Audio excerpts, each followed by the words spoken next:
My girlfriend made me wait 2 hours at an expensive restaurant for my own birthday. I sat there watching candles burn lower, waiters whisper, and pity in their eyes. When she finally showed up, I realized the present wasn't late, it just never existed. Before the story begins, don't forget to like, share, and subscribe so you never miss a twist.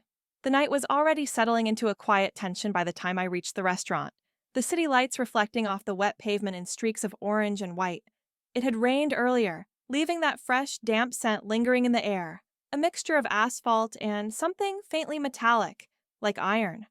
I could feel the chill through the thin jacket I'd hastily thrown on, the one I usually reserved for casual evenings. But tonight was meant to be different. Tonight was my birthday. Or at least that's what I kept telling myself as I maneuvered through the crowded streets, careful to dodge puddles that reflected neon signs flickering erratically above. My mind wandered to the anticipation I'd built up over the past week. My girlfriend Claire had promised me a dinner at Le Jardin, the kind of restaurant that whispered luxury and secrecy all at once, with its dark velvet curtains, low-hung chandeliers, and tables set as though for royalty. I'd imagined the night 1,000 ways. Soft laughter, clinking glasses, candlelight reflecting off her eyes as she handed me a gift she'd chosen with thought and care. When I stepped inside, the restaurant smelled like old wood, fine wine, and a hint of lavender from candles burning gently on each table. The maître d' greeted me with a courteous nod, recognizing my reservation immediately. "Table for two?" he asked, his voice soft but precise, the kind that suggested he had seen the entire spectrum of human emotion pass through those doors. I nodded, feeling a rush of warmth as I followed him through the dimly lit corridor, the flicker of candlelight casting shadows that danced along the walls like phantoms of some unseen play. The table was at the far corner, a vantage point that allowed me to watch the entire room.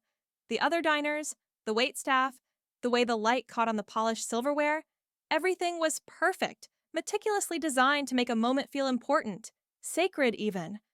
I settled into my seat, straightening the crisp white napkin across my lap. The chair creaked slightly beneath me, a small reminder of the reality beneath this cinematic expectation. I ordered a glass of red wine to start, something deep and rich, something to coax patience into me. As I sipped, I watched the world continue in slow motion around me, the murmur of other diners, the soft clatter of dishes, the quiet movements of waiters like shadows gliding across the floor. And yet, with each tick of the clock, a creeping unease began to press against the edges of my excitement. 10 minutes passed, then 20, then half an hour. My fingers drummed lightly against the table, not out of impatience, but out of an invisible rhythm that seemed to mirror the anxious beat of my own heart. I glanced at the door, hoping to catch the first flicker of Claire's silhouette, a beacon to end the anxious waiting. The thought that she might be late crossed my mind, but I brushed it away immediately.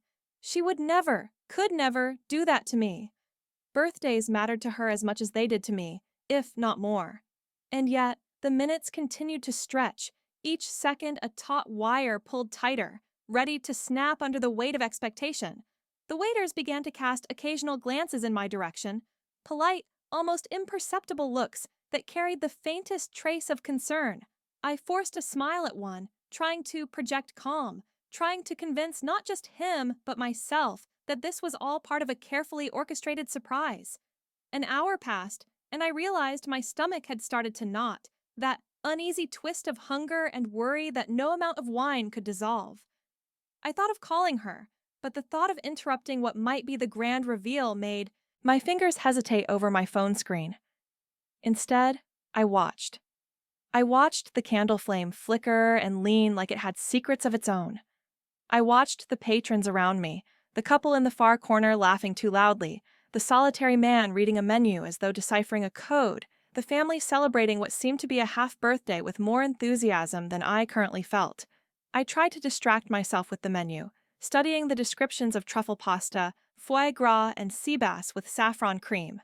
Words blurred as the room began to feel smaller, suffocating almost, the walls inching closer with each passing moment.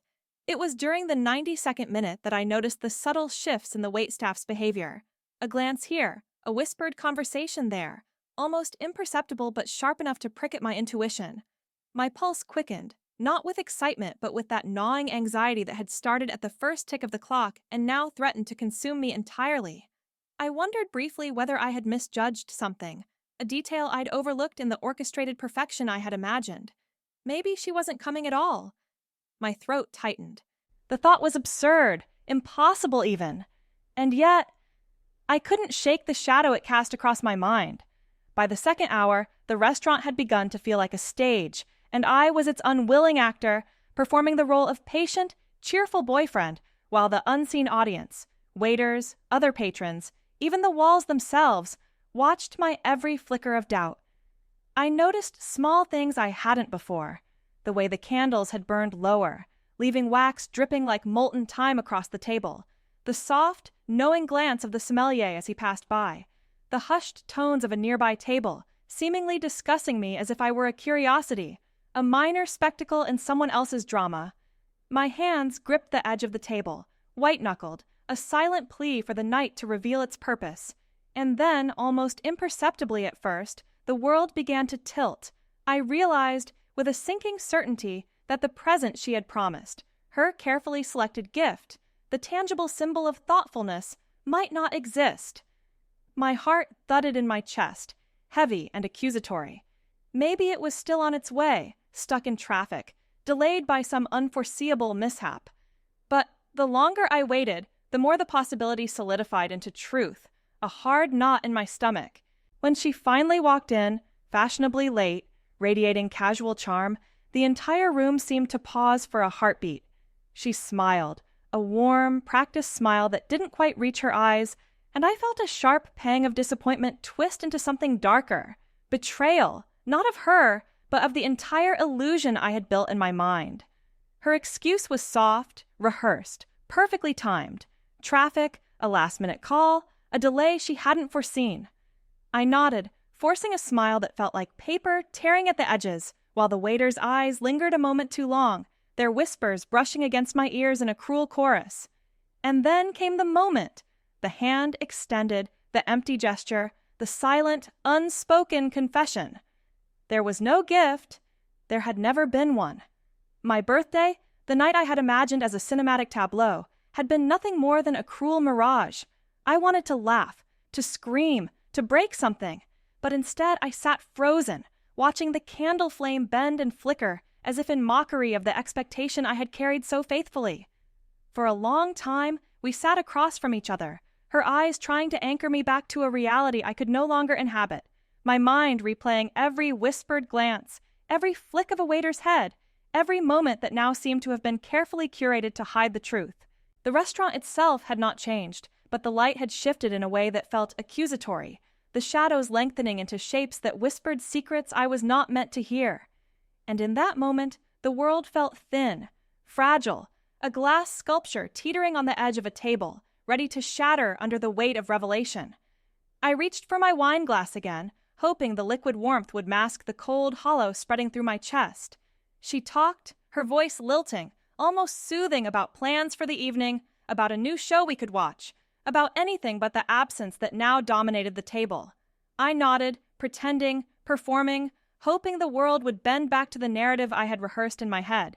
But I knew, deep down, that this night had irrevocably fractured, that some invisible line had been crossed, and that the simple act of waiting had become a mirror, reflecting more than just my expectations. It reflected the truth of our relationship, the cracks I had ignored, the illusions I had allowed myself to believe. By the time we left the restaurant, the city had shifted again, the rain now a soft mist that clung to my hair and jacket. The streetlights glimmered, reflecting off the damp pavement like shattered promises. I walked beside her, silent, feeling the weight of the night pressing down with a gravity that seemed impossible to resist. And as she spoke, her words fading into the soft hum of the city, I realized something even more unsettling.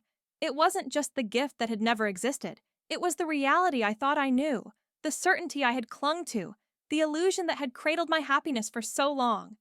It had all been fragile and fleeting, and now I was left holding only the shadow of a night that had promised everything and delivered nothing. The night stretched on, the mist curling around streetlights like smoke from a distant fire, and I walked beside Claire, my mind oscillating between disbelief and a slow, simmering anger I couldn't quite articulate. She talked, her words light, almost flirtatious, a soundtrack to a reality I no longer recognized, and I nodded absently, my gaze fixed on the glistening pavement.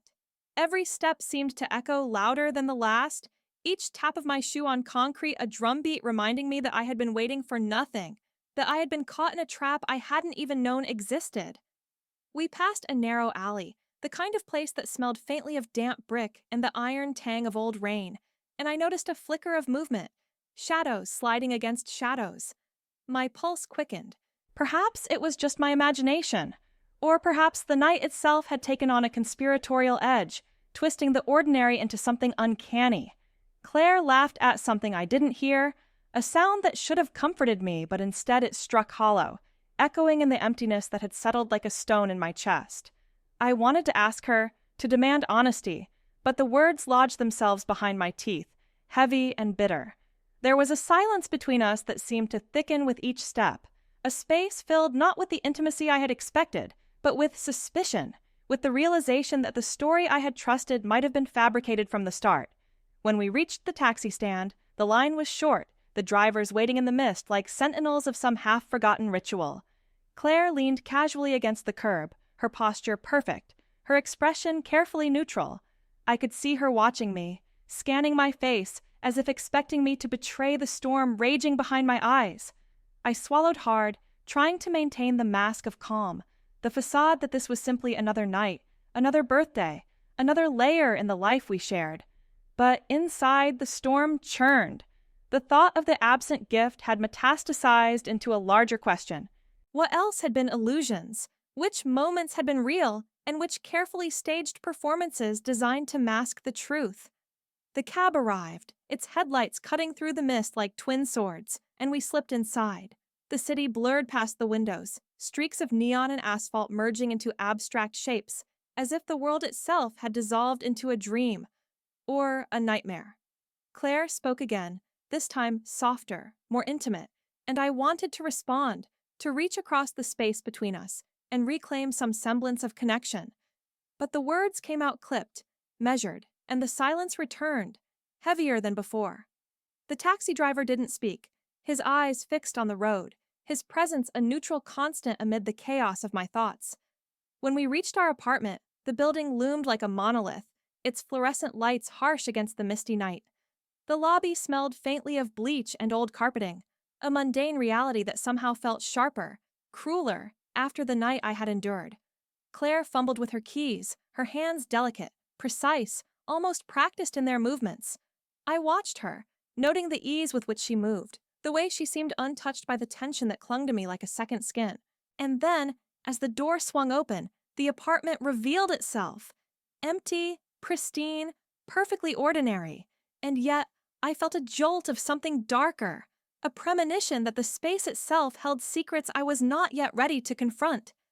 She stepped inside, shedding her coat, her shoes, her carefully constructed exterior, and I followed, my gaze sweeping the room. Nothing seemed out of place, yet everything felt wrong. I noticed the faint scent of her perfume lingering in the air, a delicate floral that had once been comforting, but now felt like a reminder of the distance that had grown between us. Claire moved toward the kitchen, humming softly, and I watched her, my suspicion deepening with every casual gesture. There was something in her demeanor, a subtle tension under the surface, that suggested knowledge withheld, a performance continuing even now. I poured myself a drink, the amber liquid catching the light and reflecting a world I no longer trusted. As I sipped, I tried to anchor myself in logic, in reason, but the threads of my thoughts tangled in shadows. I began to replay the night in meticulous detail, the flicker of the candle flames, the whispers of the waiters, the subtle glances that had seemed innocent at the time. The realization came slowly, like a shadow sliding across the room. The absence of the gift was not an accident, not a mere oversight. It was deliberate. And if that was true, then the careful choreography of the evening, the calculated delays, the whispered glances, they were all pieces of a larger puzzle I had not yet begun to understand. Claire emerged from the kitchen with 2 glasses of wine, her smile gentle, almost conciliatory, and I felt a flicker of something I couldn't name. Relief, perhaps, or the dangerous temptation to believe once more. I took the glass she offered, noting the way her fingers brushed mine, a spark that should have ignited warmth, but instead sent a shiver of uncertainty through me. We sat on the couch, the city light spilling through the windows, casting long, uncertain shadows across the room. For a while we talked. Small talk, trivialities, nothing of consequence. And yet, beneath the surface, a tension simmered, a subtle current that neither of us acknowledged, but both of us felt. Hours passed in this delicate balance of proximity and distance. The night deepened, the city outside quieting into a soft hum, and I began to notice other discrepancies, tiny inconsistencies in her stories, subtle shifts in tone, pauses that seemed too deliberate. My mind, once willing to believe, began to pry, to dissect, to hunt for the truth hidden beneath the veneer of normalcy. The more I observed, the more I realized that the absence of the gift was only the beginning. Something larger, more intricate, had been unfolding, a carefully orchestrated performance in which I had been both participant and unwitting audience. I finally asked the question that had been gnawing at me all night, the one that hovered on the edge of my conscience, fragile and urgent. Why? The word slipped out softly, almost inaudible, but it carried the weight of hours of anticipation, disappointment, and suspicion. Claire's response was a measured pause, a tilt of the head, and then a gentle, almost lyrical voice. Why what? Her eyes met mine, wide and steady, yet I could see the smallest flicker of something hidden, a shadow moving just beneath the surface. Why, the gift, I said, finally, my voice stronger now, carrying the tension I could no longer contain. Why make me wait if there was nothing? The words hung in the air between us, heavy and accusing. She took a sip of her wine, slow, deliberate, and for a moment I thought she might break, might reveal the truth in some small, honest gesture. But instead, she smiled again, the same gentle, enigmatic smile, and said only, "Sometimes waiting is the gift." The statement hit me like a physical blow. I stared at her, incredulous, trying to parse meaning from her carefully chosen words. The wine glass trembled slightly in my hand, the room spinning in a delicate vortex of disbelief and anger. I wanted to laugh, to cry, to shout, anything but sit frozen, trapped by a sentence that seemed designed to both taunt and obscure. And yet, even as I struggled to respond, a flicker of understanding, or perhaps fear, began to form. If the absence of the gift was deliberate, then every moment, every whisper, every glance of the night had been orchestrated, not for celebration, but for observation, for control. The realization sank in slowly, like water filling a vessel too slowly to notice until it overflowed. I had been manipulated, yes, but not just tonight. Every shared moment, every planned outing, every carefully constructed memory had begun to seem suspect, tinted with the possibility of deception. The thought twisted in my chest, uncomfortable, almost unbearable, and I realized that the night's events were not isolated. They were symptomatic, a glimpse into a reality I had been too trusting or too blind to recognize. I finished my wine, setting the glass down with a deliberate clink that echoed through the apartment. Claire watched me, her expression unreadable, and I felt a strange mixture of anger, sorrow, and something darker, a growing curiosity about the depths of her intentions. I wanted answers, clarity, some illumination to pierce the shadows that had settled over my life.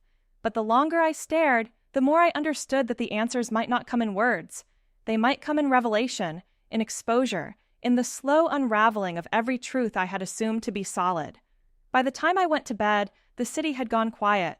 The apartment was still, almost oppressive, the silence punctuated only by the occasional distant siren or the hum of a refrigerator. Claire lay beside me, her breathing even, peaceful, and yet I could not find rest. My mind replayed every moment, every subtle cue, every flicker of doubt that had crossed my consciousness throughout the evening. Sleep eluded me, replaced instead by a gnawing need to understand, to uncover, to confront the reality that had been carefully hidden behind the mask of love and routine. And then, in the early hours, as the city slept beneath a sky blurred by mist and distant neon, I discovered the first undeniable evidence. It was small, almost insignificant, a message left carelessly on her phone, or perhaps deliberately, its content shattering the fragile narrative I had clung to. The words were simple, clinical, yet they carried the weight of revelation. "He doesn't know yet. Let's see how long it takes." I stared at the screen, the words burning themselves into my consciousness. My heartbeat thundered in my ears, and a cold, insidious fear began to curl around my spine. This was no ordinary deception. This was a game, carefully constructed, with rules I had yet to understand. And for the first time, I realized the full scope of what had been orchestrated. The birthday, the waiting, the absent gift. It had all been a test, a meticulous, calculated experiment designed to measure, to observe, to manipulate. I had entered a night of celebration and emerged into a labyrinth of uncertainty, suspicion, and fear. And somewhere, hidden beneath the calm exterior of the woman I had loved, lay the final twist, waiting to reveal itself in a way I could not yet imagine. The next morning, sunlight filtered through the blinds, sharp and intrusive, painting stripes across the bedroom floor. I woke with a weight pressing on my chest, a lingering ache from the night before that sleep had done little to soften. Claire was already awake, perched on the edge of the bed, scrolling through her phone with casual precision, the kind of casual that hides meticulous thought. Her hair fell over her shoulders in soft waves, catching the light in a way that should have been comforting, beautiful, and yet it only deepened the unease curling in my stomach. I sat up slowly, careful not to jolt the fragile equilibrium, and studied her. Her expression was neutral, almost serene, but I could see the tiniest flicker, a twitch in her fingers, the subtle narrowing of her eyes, as if she were aware of the storm brewing within me and relishing the control she held. My heart tightened, a taut string pulled by tension I could no longer ignore. The words from her phone last night looped in my mind. "He doesn't know yet. Let's see how long it takes." I didn't need more explanation to understand that this was no ordinary deception. This was deliberate, orchestrated, and I was caught in its center like a moth circling a flame I could not see. I cleared my throat, forcing my voice to sound casual, even friendly, but inside, every nerve screamed for confrontation. "Morning," I said, keeping my tone neutral. She looked up, her smile small, polite, and entirely unreadable. "Morning," she replied, the single word soft, almost teasing. She set the phone aside, folding her hands in her lap, like a teacher waiting for a student to speak. I couldn't hold it back any longer. The question burned through me, jagged and unrelenting. "What was that message?" I asked, my voice low but firm, cutting through the calm like a knife. She tilted her head, her expression almost amused, as if my question were an entertaining puzzle she'd been expecting. "That message?" she said, her voice smooth, controlled. "I don't know what you mean."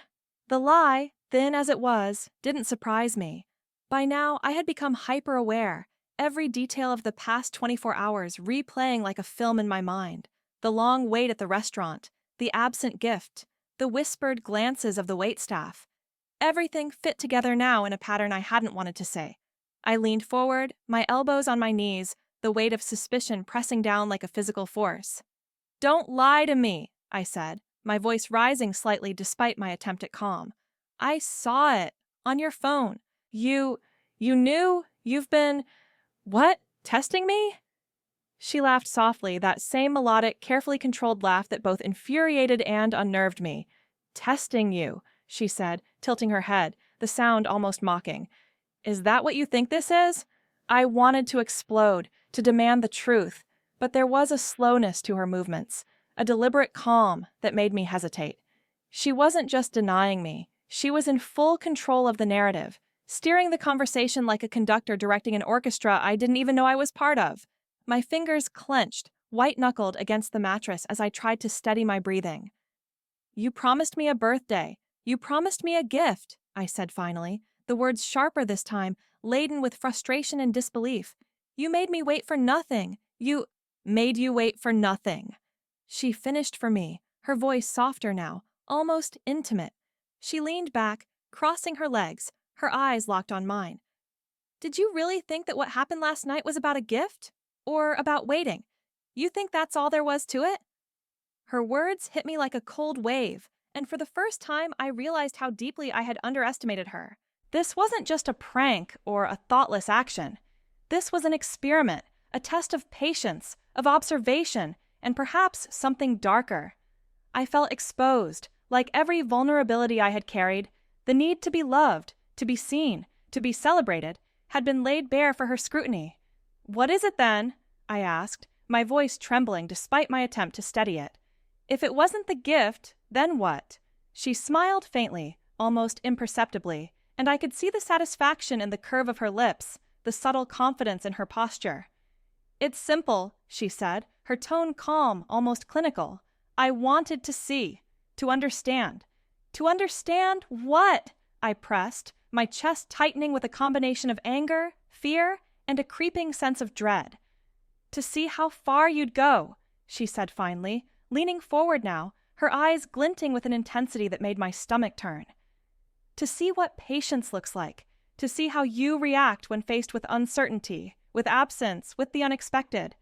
I stared at her, disbelief and confusion warring in my chest. The room felt smaller, the walls pressing in as the truth settled over me like a heavy fog. My birthday, my anticipation, my carefully constructed expectations, they had all been bait, carefully laid out to observe my response. And as much as I wanted to be outraged, to scream, I realized something far more unsettling. I had been complicit. I had allowed myself to be drawn into a narrative I hadn't understood, and now the consequences were unfolding. For hours, we sat in tense silence, the weight of unspoken truths pressing down on us. I watched her, trying to read the expression in her eyes, the subtle shifts in posture, the almost imperceptible changes in breathing. Every gesture was calculated, deliberate, a piece of a puzzle I was only beginning to assemble. And in that quiet, suffocating tension, a thought formed, a suspicion so dark it made my blood run cold. If she had orchestrated the birthday, the waiting, the absence of a gift, what else had she orchestrated? What else had been carefully curated to test me, to control me, to observe me without my knowledge? I tried to push the thought away, to cling to the remnants of trust I had once felt. But it was impossible. The room itself seemed to pulse with the weight of unspoken truths, the air thick with anticipation, as if the apartment were holding its breath, waiting for the next move in a game I had never agreed to play. And then, as if to confirm the suspicion that had taken root, I noticed something on the table. A small envelope, neatly placed, almost perfectly aligned with the edge. I hadn't seen it before, and yet it seemed to have been there all along, a silent witness to the events of the night. I reached for it cautiously, my fingers trembling, and opened it. Inside was a single photograph. It was me, taken last night, alone at the restaurant. The angle, the framing, the subtle play of candlelight, all evidence of meticulous planning. I recognized myself immediately, frozen in the moment I had waited, smiled at the waiters, and sipped wine in a futile attempt to appear patient. But the photograph didn't capture just my image. It captured my vulnerability, my anticipation, my hope, and my obliviousness to the orchestrated deception surrounding me. I felt a cold rage, but also an odd fascination. Every calculated delay, every whispered glance, every absent gift, it all made sense now.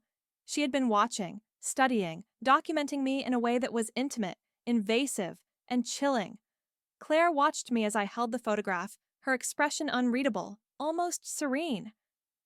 "You see?" she said softly. "It's never been about the gift.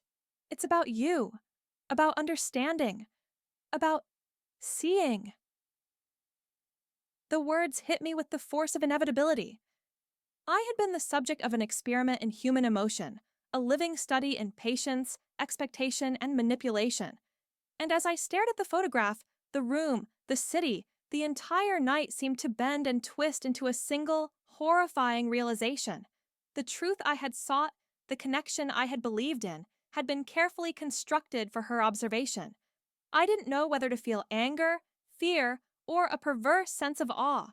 And in that moment, I realized the final, horrifying truth. The game had only just begun.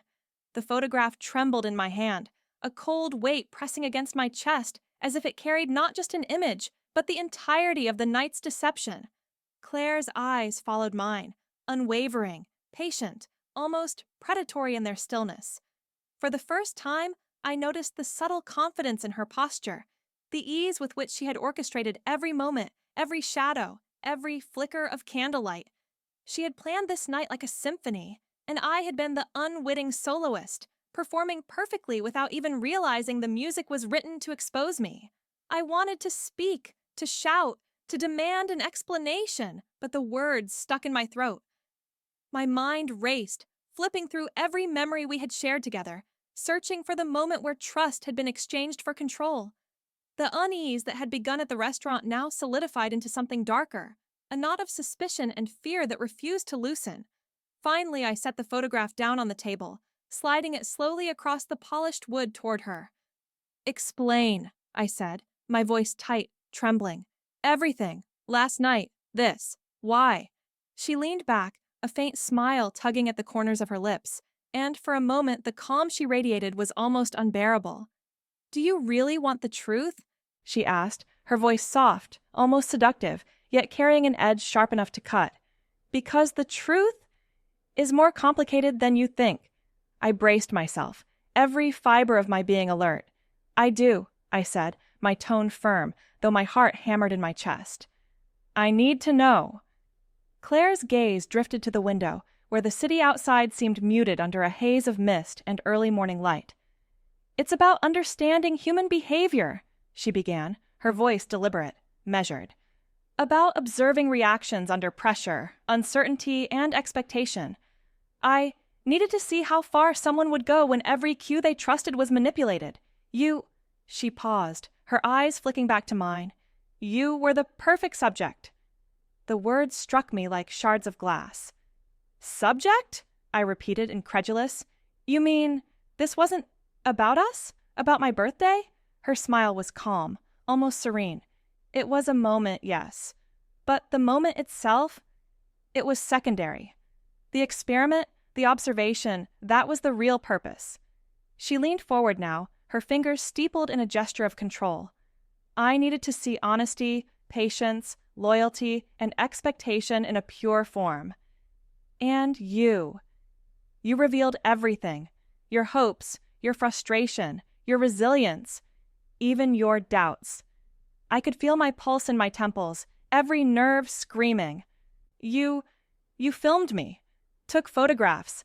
You watched me, intentionally, like a case study." The words came out raw, incredulous. "Precisely," she said, nodding slightly. "Every hesitation, every glance, every flicker of anticipation. It was all data. You performed beautifully. I didn't interfere beyond the parameters I established. I didn't lie about your reactions, only the circumstances. The gift, the waiting, the whispers, all instruments to provoke authenticity. I wanted to stand, to leave, to strike, to do anything but remain in the weightless cage of revelation she had created. And yet I stayed, trapped by the precision of her gaze, the deliberate stillness that seemed to fill the entire room. "And why me?" I asked finally, my voice hoarse. "Why go to this length? Why involve me?" Her expression softened, almost imperceptibly, though it carried no warmth. "Because I needed someone real. Someone whose reactions weren't predictable. Someone who could give me genuine insight into the human condition. You volunteered by simply existing, by trusting, by anticipating, by believing in the illusion I presented." I felt a flicker of nausea, of vertigo, as the room seemed to tilt. Every moment of connection, every gesture I had cherished suddenly seemed suspect. Our shared laughter, our touches, our conversations, all reframed as data points in an experiment. I wanted to scream, to confront, to demand the life I thought I had known. But the force of her composure pressed down, silent and unyielding, and I realized that confrontation alone would not undo the meticulous structure she had built around me. I paced the apartment, my footsteps echoing like the rhythm of a heart too heavy to bear. The city outside moved in quiet oblivion, the mist curling around streetlights, oblivious to the psychological labyrinth I was trapped in. Every detail from the restaurant, the candlelight, the whispering waiters, the absent gift, returned to me, sharper, crueler, infused now with the meaning of manipulation. And as I replayed each moment, a darker understanding began to emerge. If last night was an experiment, it was not over. Claire watched me, still, silent, like a conductor waiting for the final movement. And then she spoke again. "There's one more part," she said softly. "The final observation. And it's not just about patience or frustration or expectation. It's about truth. Your truth. What you're willing to accept. And what you're willing to confront." I froze. My instincts screamed to leave, to run, but my mind, sharp and yet disoriented, knew that there was no escaping the culmination of what she had orchestrated. What do you mean?" I asked, my voice taut. She rose slowly, the movement fluid, deliberate, like a predator closing in on a cornered prey. "You've been measured," she said, stepping toward me, her eyes unblinking. "Your reactions, your patience, your emotional thresholds, they've all been recorded. But now comes the revelation." She extended her hand, holding another envelope. "Open it." I hesitated, every instinct screaming at me to refuse, to walk away, to tear the envelope into pieces. But a mixture of fear and inevitability drew me forward. My fingers brushed the seal, breaking it carefully, deliberately, as though the act itself were part of a ritual I had been drafted into unknowingly. Inside was a single sheet of paper. I unfolded it. The handwriting was familiar. My own. I blinked, confused, staring at the words that seemed impossibly clear. "She is watching. She knows everything you think you know. Trust nothing. Every moment is a test." My stomach dropped.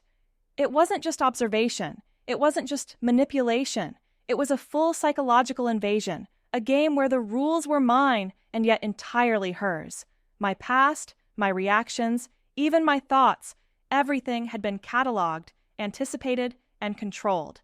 I looked at Claire. Her expression was serene, almost victorious, and I realized the full scope of her orchestration. This was no longer about love, no longer about a birthday. This was control, mastery, observation. Every moment of patience, every flicker of frustration, every pang of disappointment. I had been complicit, performing exactly as she intended. The room seemed to shrink around me, the air thick with tension and unspoken power. I wanted to fight, to reclaim agency, but I realized something terrifying. She had already won. Every reaction, every hesitation, every glance, it had been hers to command from the beginning. And then, just as the weight of comprehension threatened to crush me, a final, unexpected twist hit. Hidden beneath the envelope, almost imperceptibly, was a small USB drive. Curiosity, dread, and a perverse sense of inevitability pushed me to take it. The label read, "Watch, Understand." As I turned it over in my hands, I realized that the night, the experiment, the manipulation, it wasn't over. It was about to escalate. And somewhere in the data she had collected, somewhere in the recordings and the photographs and the files, lay the final revelation. A truth so deliberate, so carefully constructed that my understanding of her and of us would never be the same again. I stared at her, and for the first time, a flicker of defiance rose within me. This game was hers, yes, but even the most meticulously controlled experiment has its unpredictabilities. Even the most orchestrated observation can be disrupted.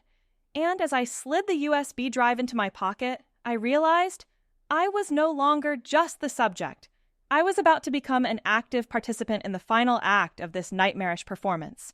The room held its breath. The city outside remained oblivious. And I understood with chilling clarity that nothing would ever feel safe again. Not trust, not love, not expectation.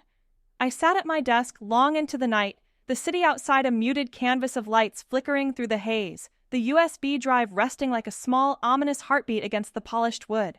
My hands trembled as I connected it to my laptop, a ritual both inevitable and terrifying. The screen flickered and a folder appeared, filled with files labeled by date and time, each one a meticulous record of moments I had thought private, fleeting, insignificant. Every movement, every glance, every expression had been cataloged, observed, preserved. The first video opened automatically.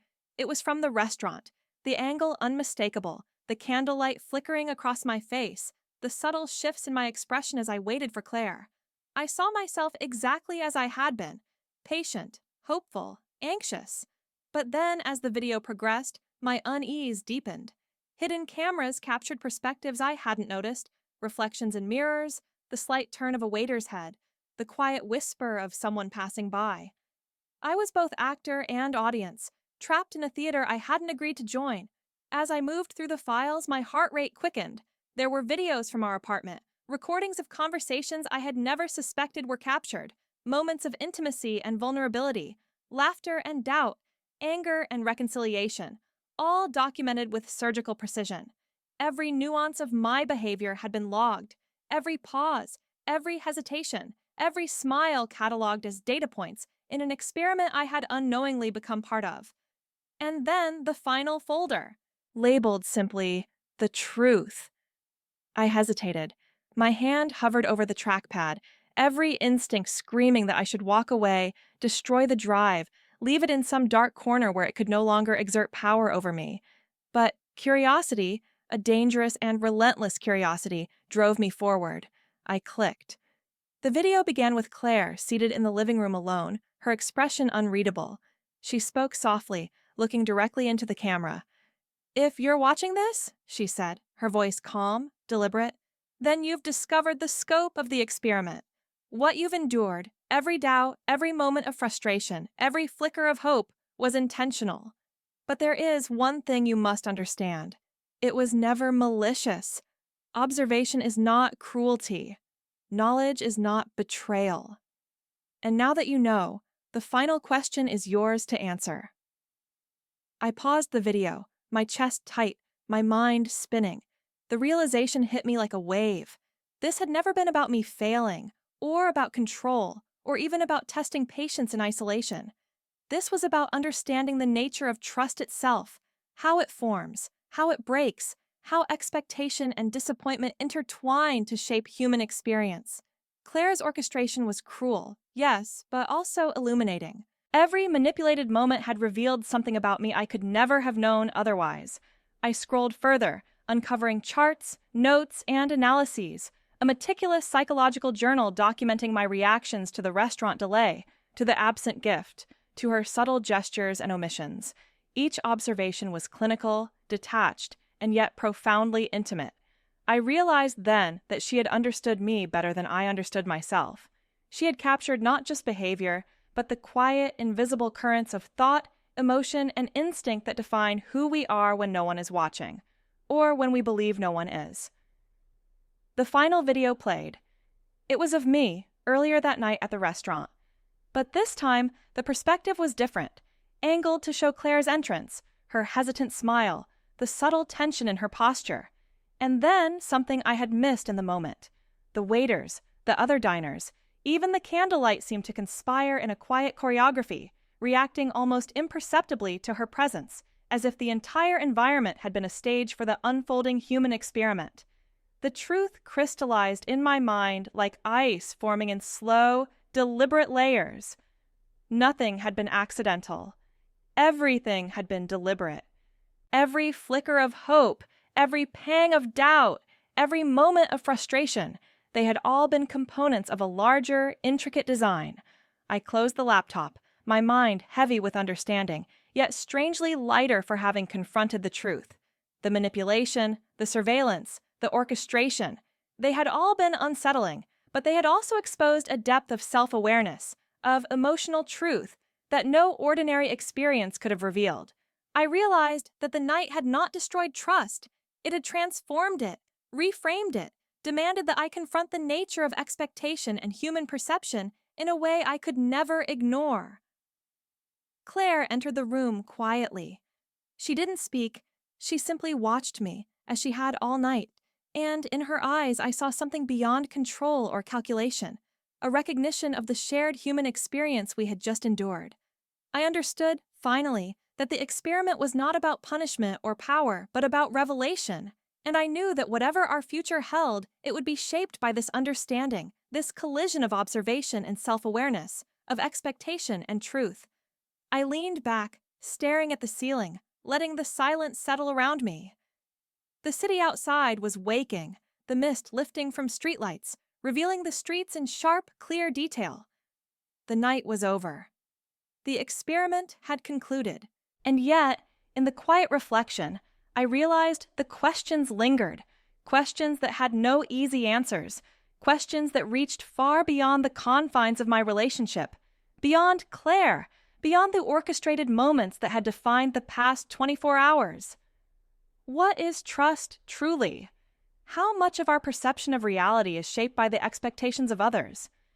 How often do we allow ourselves to be manipulated without realizing it, simply because we want to believe in the narrative presented to us? And finally, when the illusion is stripped away, when the carefully constructed veil falls, what do we choose to carry forward? The pain of deception, or the clarity of self-knowledge it revealed? I did not have the answers. Perhaps no one does. But I understood now that life is not simply a sequence of events. It is a web of observation, expectation, and revelation, a tapestry that cannot be fully appreciated until the threads of truth and illusion are examined side by side. And in that understanding, in that quiet, uneasy clarity, I found both fear and freedom, the twin companions of truth, waiting to guide the next step, the next choice, the next revelation. What would you do if someone you trusted orchestrated your reality without your knowledge? How do we know which moments are authentic and which are performed for others' observation? Can manipulation ever reveal truth, or does it only destroy the trust we place in others? When expectations are violated, is it the world that deceives us, or the illusions we choose to believe?